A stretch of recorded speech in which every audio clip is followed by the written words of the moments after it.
क्या वाकई गंगा जी में स्नान करने से सारे पाप खत्म हो जाते हैं या वे कहीं और जाकर फिर लौट आते हैं? एक जिज्ञासु ने जब यह सवाल पूछा कि गंगा में धुले हुए पाप आखिर जाते कहाँ हैं, तो शुरुआत हुई एक ऐसी रहस्यमय यात्रा की जिसमें गंगा, समुद्र और बादल के माध्यम से प्रकृति ने गहरे जीवन और कर्म का अनंत चक्र समझाया, जहाँ पाप केवल जल में नहीं बल्कि विचार और भोजन के माध्यम से फिर मानव के मन तक लौट आते हैं। कहानी आखिर तक जरूर सुनें। ऐसे ही और भी कहानियों के लिए हमारे चैनल को लाइक और सब्सक्राइब जरूर करें। बहुत समय पहले एक ऋषि ने गंगा तट पर ध्यान किया। वह देख रहे थे कि हजारों श्रद्धालु गंगा में स्नान करते हुए अपने पापों के निवारण के लिए उसका जल ग्रहण कर रहे थे। उन्होंने मन ही मन सोचा, यदि सभी अपने पाप गंगा में धोते हैं तो ये सारे पाप गंगा में ही इकट्ठा हो जाते होंगे। क्या इससे माँ गंगा स्वयं पापी हो जाती हैं? यह प्रश्न उन्हें भीतर तक बेचैन कर गया। ऋषि ने इस जिज्ञासा का समाधान जानने के लिए वर्षों तक कठोर तप किया। उनकी तपस्या से प्रसन्न होकर देवगण प्रकट हुए। ऋषि ने अपना प्रश्न देवताओं के सामने रखा, पाप जो गंगा स्नान से धुल जाता है आखिर कहाँ जाता है? देवगण बोले, इस प्रश्न का उत्तर माँ गंगा ही बता सकती हैं। तब ऋषि देवगण के साथ गंगा के समीप गए। वहाँ माँ गंगा प्रकट हुई।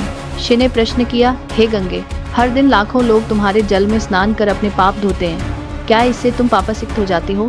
माँ गंगा मुस्कुराई और बोली, हे साधु, मैं उन सभी पापों को अपने जलधारा के साथ साथ आगे ले जाती हूँ और इन सभी पापों को समुद्र में समर्पित कर देती हूँ। अब ऋषि और देवगण समुद्र के पास गए।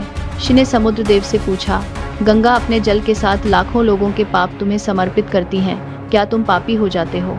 समुद्र देव ने उत्तर दिया, इन पापों को मैं अपने जल में समाहित कर लेता हूँ और जब सूर्य की किरणें मुझ पर पड़ती हैं तो मैं जल को भाप बनाकर आकाश में भेज देता हूँ। समुद्र देव ने विस्तार से बताया, जल के साथ साथ वे पाप भी भाप के रूप में बादलों में चले जाते हैं। अब ऋषि देवगण के साथ बादलों के पास गए।